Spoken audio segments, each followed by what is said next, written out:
The gunshot echoed across the dusty plains of Wyoming Territory, 1878, as Rose Montgomery's last hope disappeared into the sunset.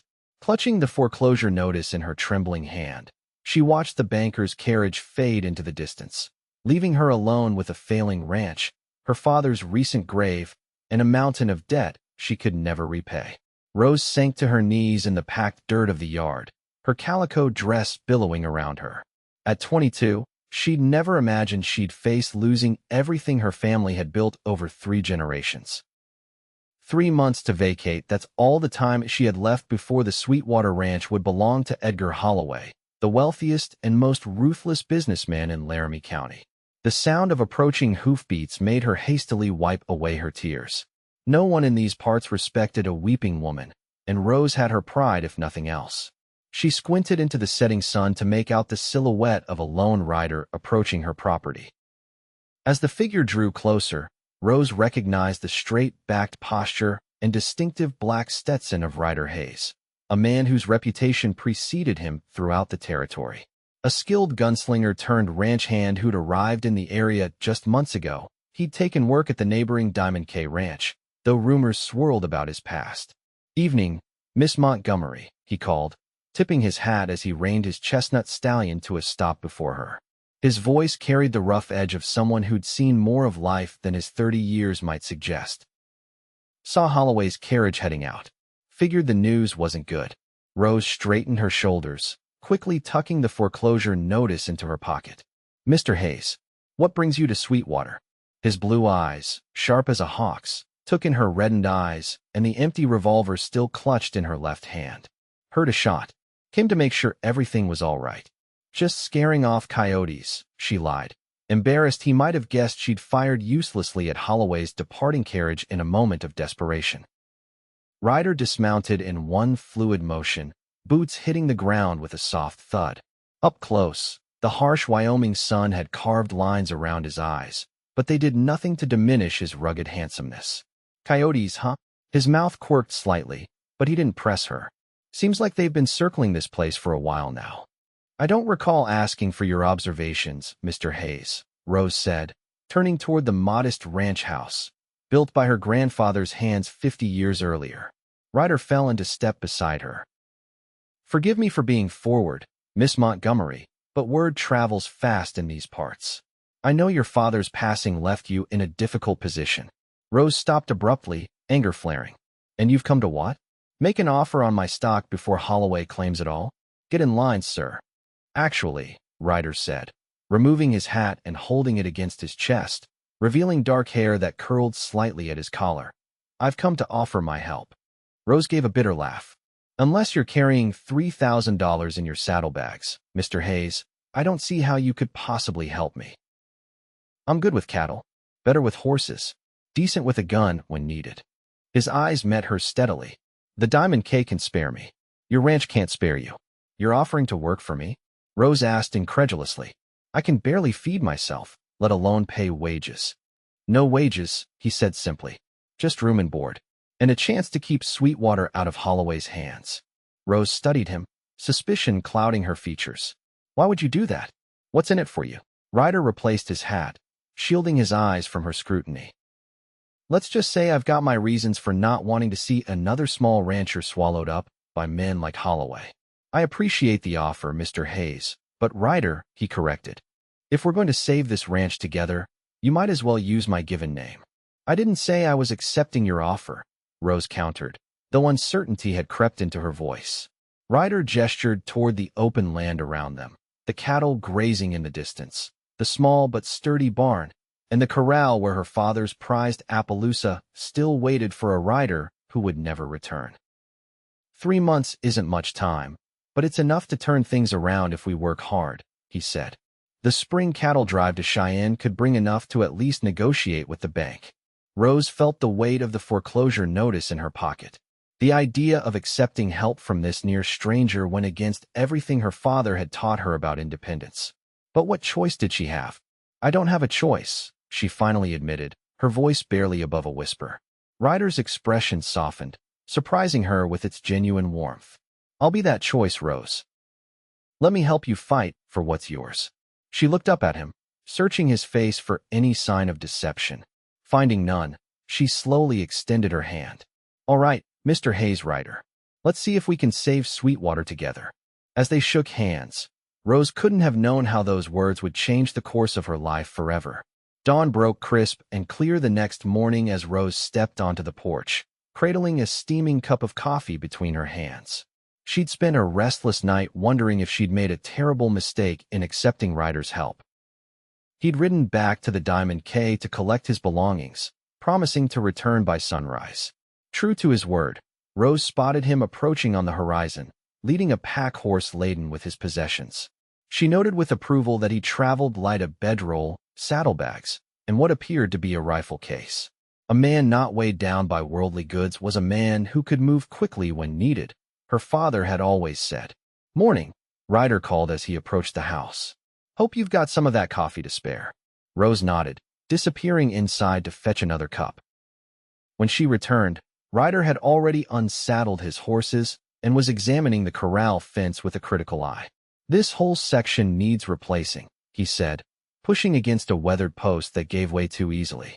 "Probably why you lost those 3 steers last month." Rose stiffened. "How did you know about that?" "Like I said, word travels." Ryder accepted the coffee with a nod of thanks. "First thing we need to do is take stock what you've got, what you need, and what can wait." "I know what my ranch needs, Mr. Hayes," Rose said sharply. "I'm sure you do," he replied, unperturbed by her tone. "But 2 heads are better than 1, especially when time is short." Reluctantly, Rose led him to the small office off the main room where her father had kept the ranch books. The leather-bound ledger told a grim story of declining profits, mounting debts, and dwindling stock. "Your father was sick a long time," Ryder observed, flipping through the pages of increasingly shaky handwriting. 2 years, Rose confirmed, throat tightening at the memory of her father's slow decline. "I did what I could, but you're one person trying to do the work of 3, Ryder finished for her. "No shame in that, Rose." He studied the most recent tallies. 58 head of cattle, 6 horses, and that old mule I saw by the barn. "It's not much, but it's something to work with." "Holloway's offered to buy the cattle for half what they're worth," Rose said bitterly. "Said it would be a courtesy since they'd be his in 3 months anyway." Ryder's jaw tightened. Edgar Holloway's idea of courtesy and mine differ considerably. He closed the ledger with a decisive snap. "We need to increase your herd before the drive. There's a small spread about 20 miles north that's selling out. Good stock, fair prices. And how exactly am I supposed to pay for more cattle when I can't even keep the ones I have?" Rose demanded. Ryder fixed her with a steady gaze. "I've got some savings. Consider it an investment. I won't take your money. You're not taking it. You're using it temporarily to save your ranch. Once we sell in Cheyenne, you'll pay me back." Rose shook her head. "Why are you really doing this, Ryder?" Nobody stakes their savings on a failing ranch owned by a woman they barely know. For a moment, something dark and unreadable flickered across his features. "Maybe I've seen too many good people lose everything to men like Holloway. Maybe I'm tired of it." Before Rose could press further, he stood. "We're burning daylight. I'll start on that fence while you take inventory of the supplies. We've got work to do." The next 2 weeks passed in a blur of backbreaking labor. True to his word, Ryder worked from dawn until dusk, repairing fences, tending to the cattle, and making crucial improvements to the ranch infrastructure. Rose found herself grudgingly impressed by his knowledge and work ethic. "Where did you learn so much about ranching?" she asked one evening as they sat on the porch, watching the sunset paint the Wyoming sky in brilliant oranges and purples. Ryder took a long sip from his coffee cup before answering. "Grew up on a place not unlike this one, over in Montana territory. My father taught me everything he knew." "And yet you ended up a hired gun," Rose observed, having pieced together bits of his past from occasional comments and the respect with which he handled his Colt revolver. "Life takes unexpected turns," he said simply. "One day you're a rancher's son. The next you're watching everything you love burn to the ground." The pain in his voice was raw enough that Rose didn't press further. Instead, she found herself sharing her own story of her mother's death from fever when Rose was just 13, of learning to run a household and help with the ranch, of watching her father's health deteriorate while trying desperately to keep Sweetwater afloat.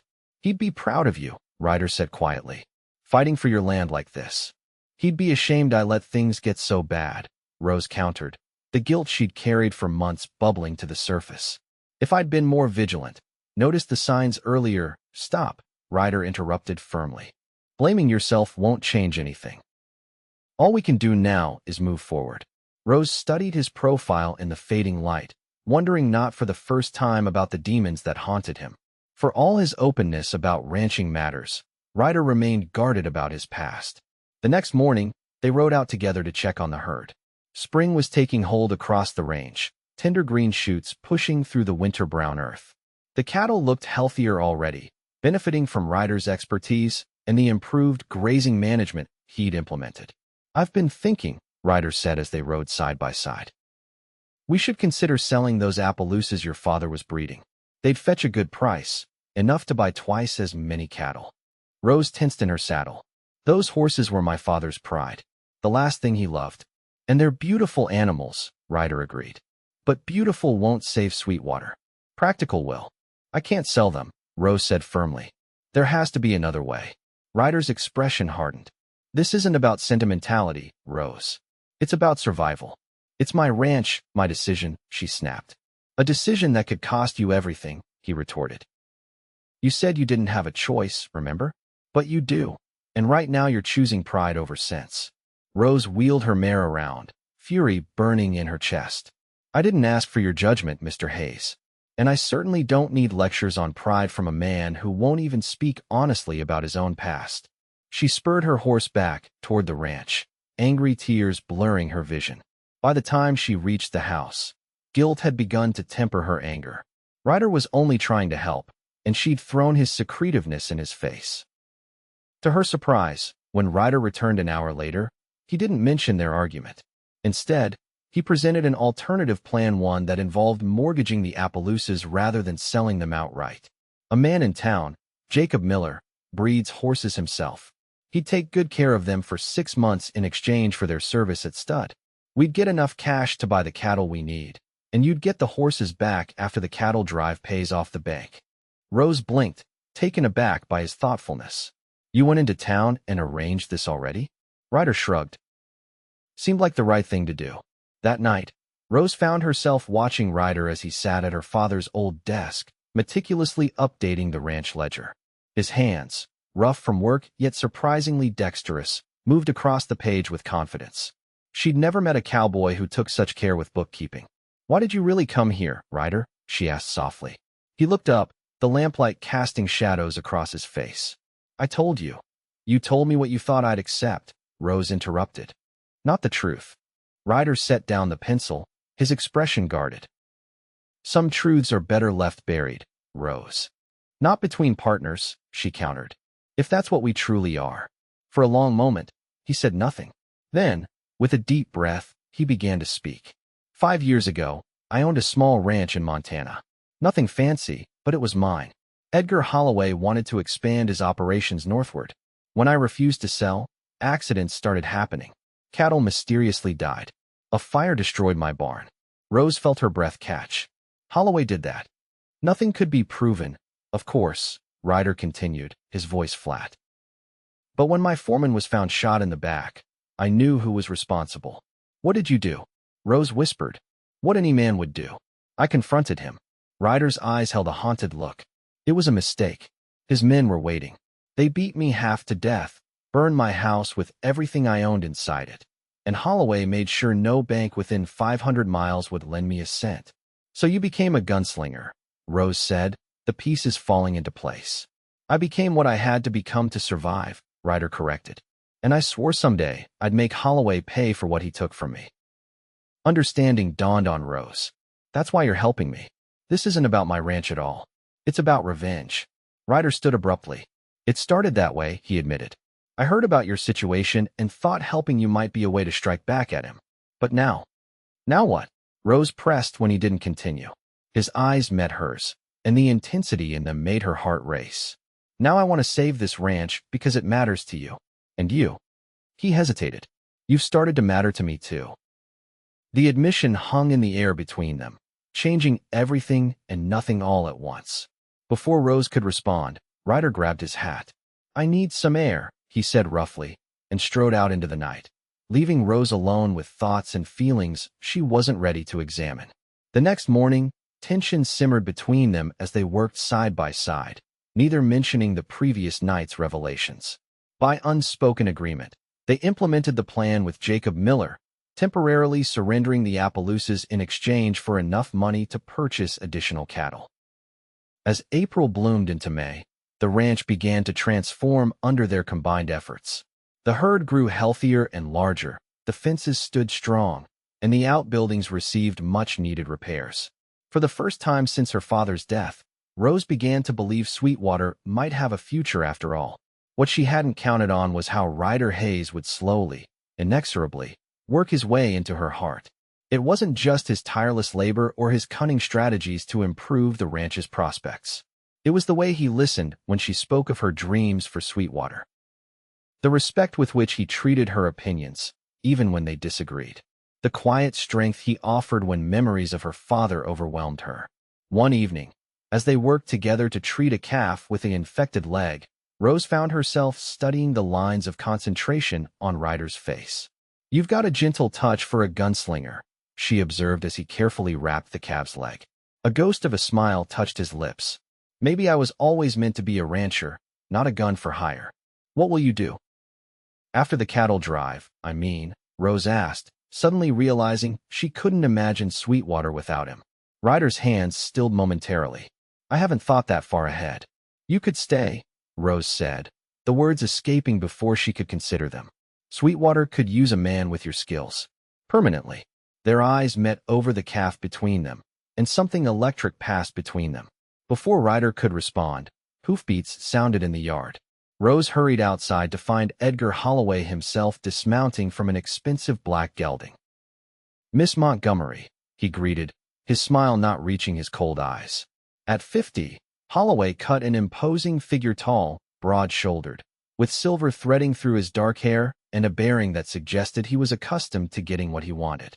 "Mr. Holloway," Rose acknowledged stiffly. "What brings you to Sweetwater?" "Curiosity, my dear," he replied, removing his gloves. "I've heard interesting rumors about improvements being made here. Seems you've acquired new cattle and made some rather extensive repairs." His gaze sharpened. Expensive improvements for someone facing foreclosure. Rose felt Ryder emerge from the barn behind her, his presence a solid comfort at her back. "Good afternoon, Holloway," Ryder said, his voice deceptively casual. "Been a long time." Holloway's expression froze, then twisted into something ugly as recognition dawned. "Hayes, I thought you'd have the sense to stay out of Wyoming territory and miss the chance to breathe the same air as you." "Never," Ryder replied, moving to stand beside Rose. Holloway's eyes darted between them, calculating. "So that's how it is. You've found yourself a protector, Miss Montgomery. How convenient." "Mr. Hayes is my business partner," Rose said firmly, "and Sweetwater is still my property for another month. State your business or leave." Holloway's thin smile returned. "Actually, I've come with a proposition. The bank has agreed to sell me your mortgage. I'm prepared to forgive the debt entirely if you'll agree to marry my son, James." Rose stared at him in shocked disbelief. "Marry your? You can't be serious." "Perfectly serious," Holloway said. "James needs a wife, and you need to keep your ranch. A mutually beneficial arrangement." "James Holloway is a drunk and a wastrel," Rose snapped. "And I am not a piece of property to be bartered." "No? But this land is," Holloway countered smoothly. "And you seem quite desperate to keep it. Consider carefully, Miss Montgomery. My offer expires in 3 days." With that, he remounted his horse and rode away, leaving Rose trembling with rage and indignation. "The audacity of that man," she seethed, pacing the yard. "To think I would ever consider he's desperate," Ryder interrupted, his expression thoughtful. "This isn't about his son needing a wife. It's about Holloway realizing we might actually save Sweetwater." Rose stopped pacing. "What do you mean? Think about it. If he's offering to forgive the debt entirely, he must know we have a real chance of paying it off ourselves." A slow smile spread across Ryder's face. "We're making him nervous, Rose. And that's a very good sign." That night, Rose couldn't sleep. Holloway's proposition had shaken her more than she cared to admit, not because she would ever consider it, but because it revealed how precarious their position remained. 1 month until the foreclosure deadline. One cattle drive to determine Sweetwater's fate. And then there was Ryder. His revelation about his history with Holloway had complicated everything. Was she simply a pawn in his game of revenge? The doubt gnawed at her, even as her feelings for him grew stronger with each passing day. Unable to find rest, she slipped outside into the cool night air. To her surprise, she found Ryder sitting on the porch steps, staring out at the star-filled sky. "Couldn't sleep either?" she asked, settling beside him. He shook his head. "Too much on my mind." They sat in companionable silence for a while. The vastness of the Wyoming night spread before them. "Do you ever regret it?" Rose finally asked. "Giving up gunslinging to help me save a ranch that might be lost anyway?" Ryder turned to look at her, his face half illuminated by the moonlight. "I don't regret a single day I've spent here, Rose. Whatever happens, even if we fail, we won't fail," he said with quiet conviction. "But even if we did, I'd still count these months as well spent." Rose studied his profile, the strong line of his jaw, the determined set of his mouth. "Because of your revenge against Holloway?" "No," Ryder said softly. "Because of you." Before she could respond, he stood abruptly. "We should try to get some sleep. Dawn comes early." As May turned to June, final preparations for the cattle drive consumed their every waking moment. They hired 2 local cowboys, brothers named Sam and Thomas Wilson, to help with the drive to Cheyenne. The 4 of them would move nearly 100 head of cattle across 200 miles of rough country, a journey that would take at least 2 weeks if all went well. The night before their departure, Rose found herself filled with conflicting emotions. Hope and fear warred within her as she packed the last of the supplies they would need for the journey. A knock at her bedroom door startled her. "Come in," she called, expecting one of the Wilson brothers with a last-minute question. Instead, Ryder entered, hat in hand, looking uncharacteristically hesitant. "Got a minute?" Rose nodded, suddenly aware of how rarely they'd been alone together in the weeks since Holloway's visit. Between the preparations for the drive and the presence of the Wilson brothers, private moments had been scarce. "I wanted to give you something," Ryder said, holding out a small object. "For luck on the trail." Rose accepted it, surprised to find a polished silver locket on a delicate chain. "Ryder, I can't. It was my mother's," he explained. "The only thing I managed to save from the fire. She always said it brought her good fortune." He smiled faintly. "Thought we could use some of that." Touched beyond words, Rose opened the locket to find it empty. "There's no picture." "I figured you might want to put your own memento inside someday," Ryder said. Then, more seriously, "Rose, there's something else I need to say before we leave tomorrow." Her heart quickened at his tone. "What is it?" "If anything happens to me on this drive, I want you to know that I've left instructions with a lawyer in Cheyenne. My savings, what's left of them, are to go to you, to help save Sweetwater." Rose stared at him in disbelief. "Why would you do that?" Ryder stepped closer, his eyes intent on hers. "Because somewhere along the way, your fight became my fight. Your dreams became my dreams." He hesitated, then added softly, "And because I've fallen in love with you, Rose Montgomery." The words hung in the air between them, honest and vulnerable and terrifying in their implications. "You don't have to say anything," Ryder continued quickly. "I just needed you to know, in case." Rose stepped forward and pressed her fingers gently against his lips, silencing him. "No talk of in case," she whispered. "We're going to make it to Cheyenne, sell these cattle, and save Sweetwater together." She removed her fingers from his lips and replaced them with her own, kissing him with all the emotion she'd been holding back for weeks. Ryder's arms encircled her waist, drawing her closer as he returned the kiss with equal fervor. When they finally pulled apart, breathless, Rose smiled up at him. "I love you too, Ryder Hayes. And when this is over, we're going to build something wonderful here together." The cattle drive began at dawn the next morning, the herd moving slowly eastward under a sky promising fair weather. Rose rode alongside Ryder at the head of the procession, with the Wilson brothers flanking the sides of the herd.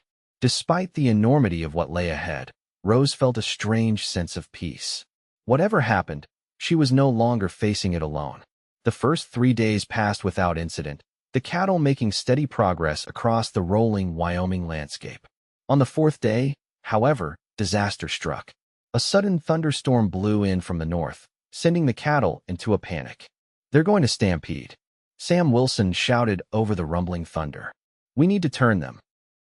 Rose and Ryder spurred their horses forward, racing to get ahead of the increasingly agitated herd. Lightning split the sky, followed immediately by a deafening crack of thunder. The cattle bolted. "Rose, fall back," Ryder shouted, but his words were lost in the chaos as nearly 100 terrified animals began to run. Rose felt her mare stumble beneath her as they raced alongside the stampeding herd. For one heart-stopping moment, she thought they would go down, but the sure-footed animal recovered and pressed on. Ahead, Ryder had managed to get in front of the leaders, trying desperately to turn them back on themselves. The Wilson brothers worked the flanks, their years of experience evident in the way they maneuvered their horses through the dangerous crush.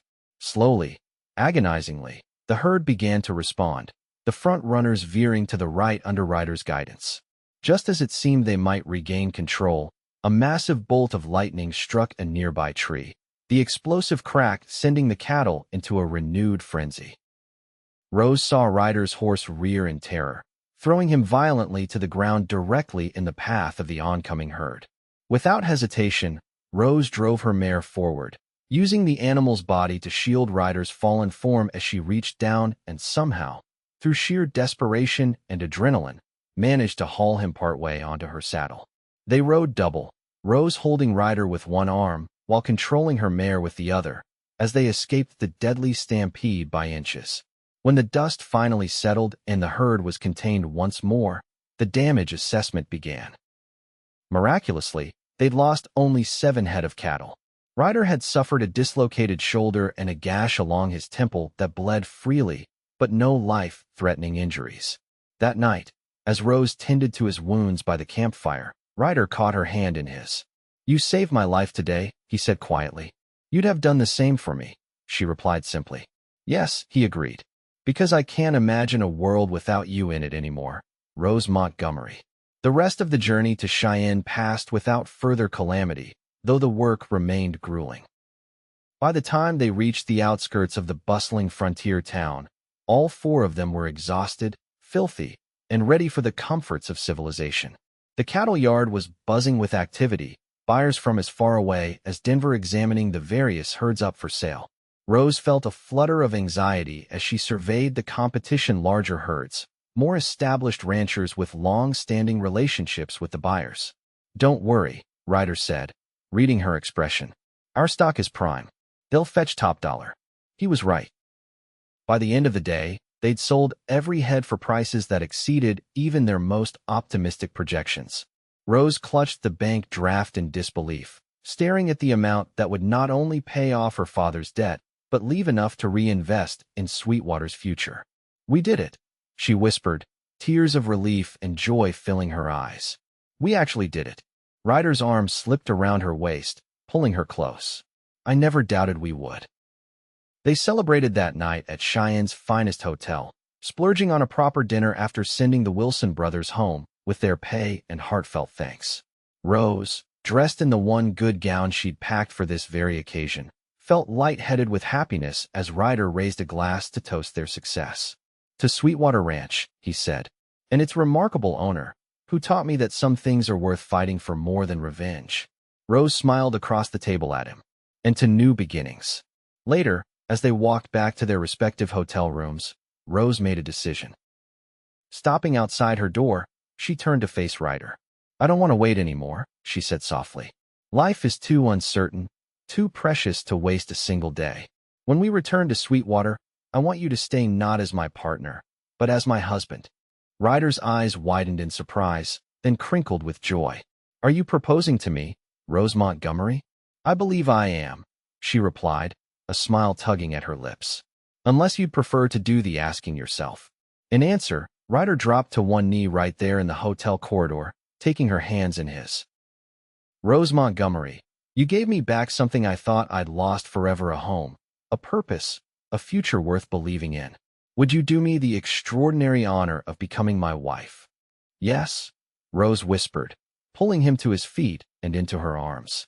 1,000 times yes. Their return journey to Sweetwater was filled with plans and dreams for the future. They would expand the cattle operation, perhaps restart the horse breeding program Rose's father had begun. With Ryder's expertise and Rose's determination, Sweetwater could become one of the most prosperous ranches in the territory. As they crested the final ridge overlooking the ranch, however, those dreams turned to ash. Below them, Sweetwater Ranch was engulfed in flames. "No!" Rose cried, spurring her exhausted horse down the slope toward the inferno that had once been her home. Ryder raced beside her, his face grim with fury and determination. By the time they reached the yard, the main house was beyond saving, its wooden frame consumed by hungry flames that reached toward the darkening sky. The barn was already half collapsed, and even as they watched, the roof gave way with a tremendous crash of burning timbers. Rose slid from her horse, legs buckling beneath her as she stared in horror at the destruction of her family's legacy. "How?" she whispered. "How could this happen?" "Not how," Ryder said, his voice tight with rage. "Who?" "And we both know the answer to that." The sound of approaching riders drew their attention. Through the haze of smoke and twilight, Rose made out 4 men on horseback, led by a figure she recognized instantly: Edgar Holloway. "What a terrible tragedy," Holloway called as they drew near. "It seems fate has decided Sweetwater's future after all." Rose felt Ryder tense beside her, his hand moving to the gun at his hip. She placed her own hand over his, restraining him. "Not like this," she murmured. "We'll find another way." Holloway dismounted, surveying the destruction with an air of satisfaction poorly disguised as concern. "I understand you had quite a successful cattle drive, Miss Montgomery. How fortunate that you've arrived in time to witness this." "Unfortunate accident." "There's nothing accidental about this, Holloway," Ryder growled. "Just like there was nothing accidental about what happened to my ranch 5 years ago." "Careful, Hayes," Holloway warned, his men spreading out behind him. "Accusations like that could be considered slander, especially without proof." Rose stepped forward, her grief turning to cold fury.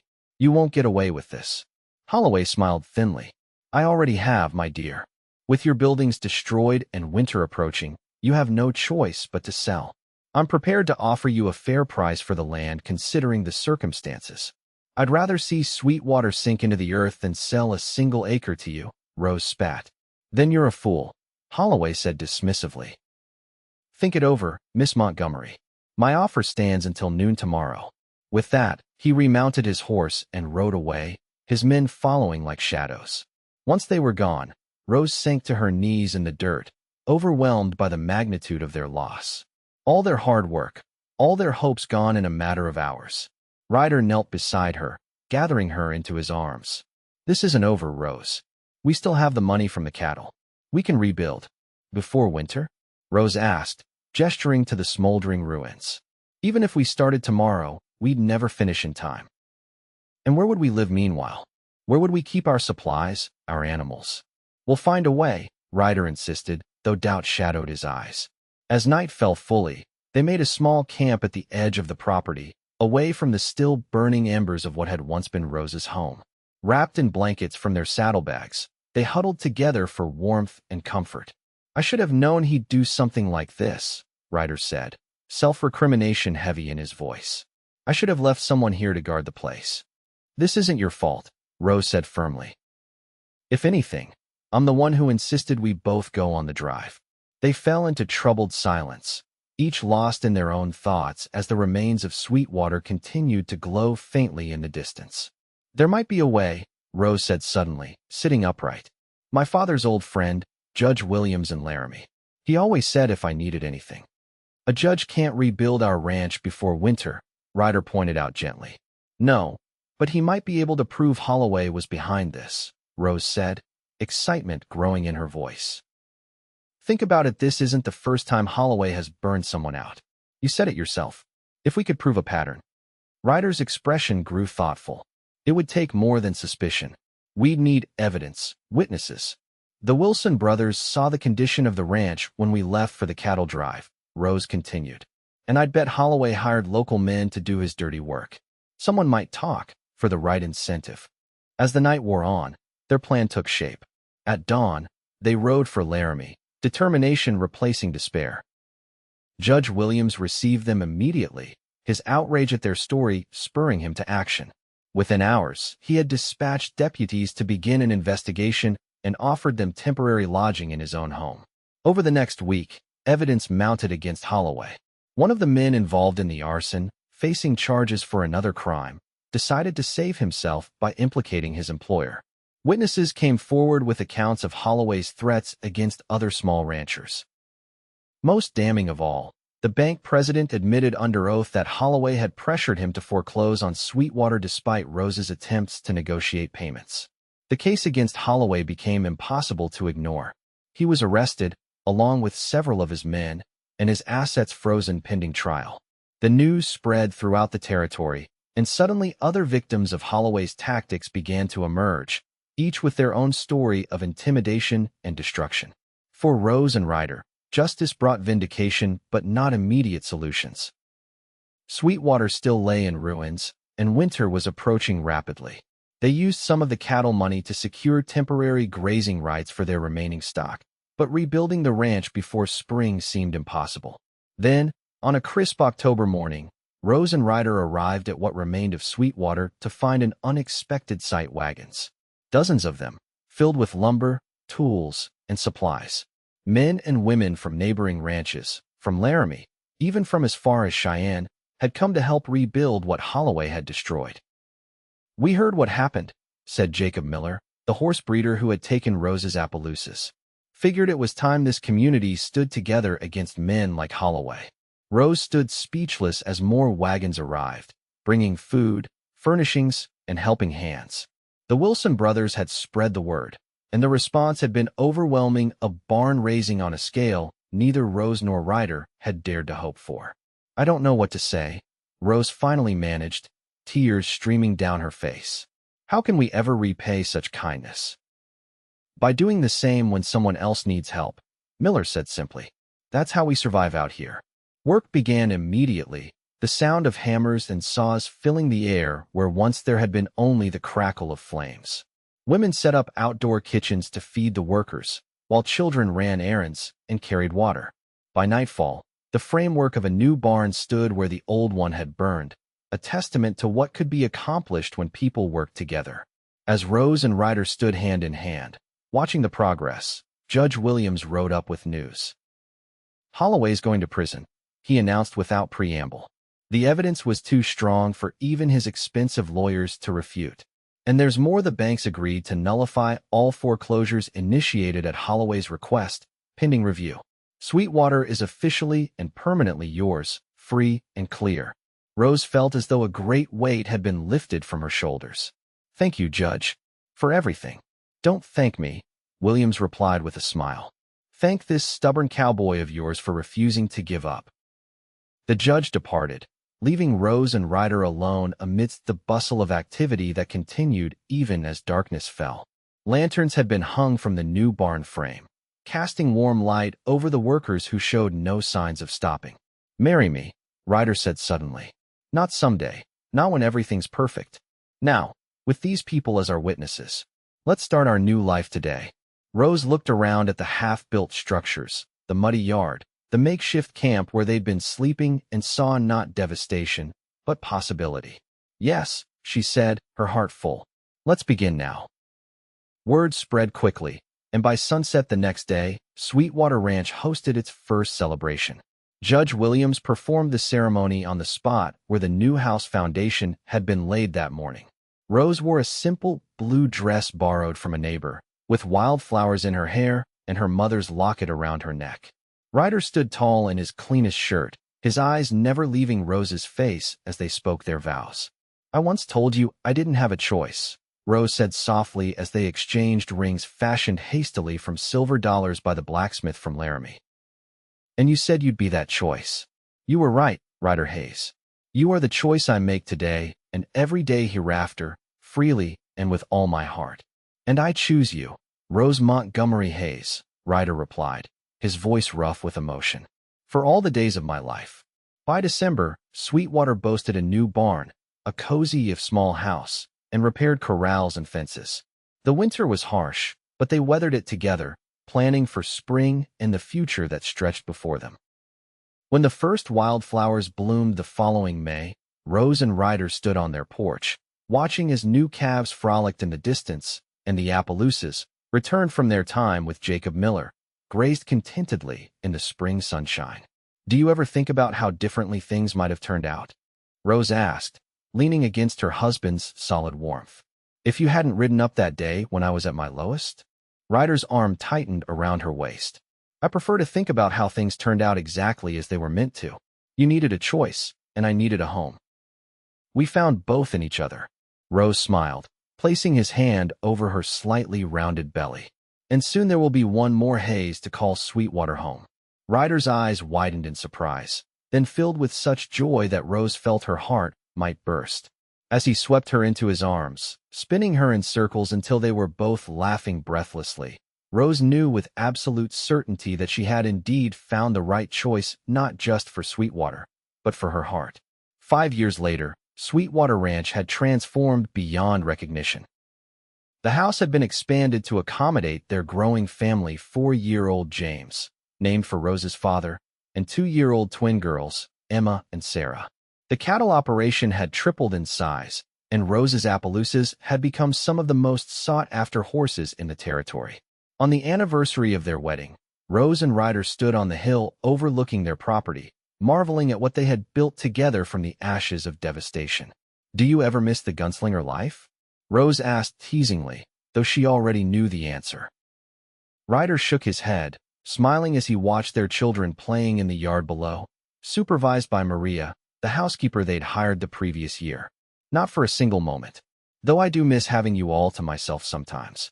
Rose laughed, leaning into his embrace. Well, Mr. Hayes, the children will be occupied for at least another hour, and I happen to know a very private spot by the creek. Ryder's eyes darkened with interest. Is that so, Mrs. Hayes? Hand in hand, they walked down the hill toward their future, a future built on choice, courage, and the love that had saved them both.